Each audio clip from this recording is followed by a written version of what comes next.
तर आज रमेश सर माझ्या दुकानाला आलेले आहेत. यांची माझी भेट बारामती कृषी प्रदर्शनी येथे या ठिकाणी झाली होती आणि त्या ठिकाणी तुम्हाला मी ग्रीन ब्रँड कंपनीचं कांद्यासाठी ग्रो आणि नायट्रोजन दिलेलं होतं. एक लिटर औषध तुम्ही वापरलेलं होतं. हे औषध वापरल्याचा नेमका कांद्याला काय फायदा झाला? त्याचा हिरवापणा साहेब, हां कडकपणा, हां प्लॉटची चमक, हां. कांद्याची साईज. किती गुंठ्यामध्ये किती झालं? 70 गुंठ्यामध्ये 700 प्लस आपण कांदा काढलेला आहे. 16 डिसेंबरची लागवड होती, हां.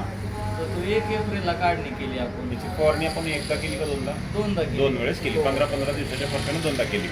ह्या घेत्या वेळेस हे प्रोडक्ट घेत्या वेळेसची मेंटॅलिटी आणि रिझल्ट नंतरचा तुमचा अभिप्राय काय असेल? जो पदन उठल्याच्या नंतर माणूस तोंड धुतो तो प्रकार दिसला. हां हां हां हां. जणू काय ह्या प्रोडक्टचा मला फायदा झाला. हो, 100%. तर आज योगायोग असा आहे की हे तेलंगणाला जात आहेत आणि यांनी माझ्या दुकानला शॉप व्हिजिट केली. तर मी कंपनीकडून सरांचा अभिनंदन आणि आभार मानतो. धन्यवाद.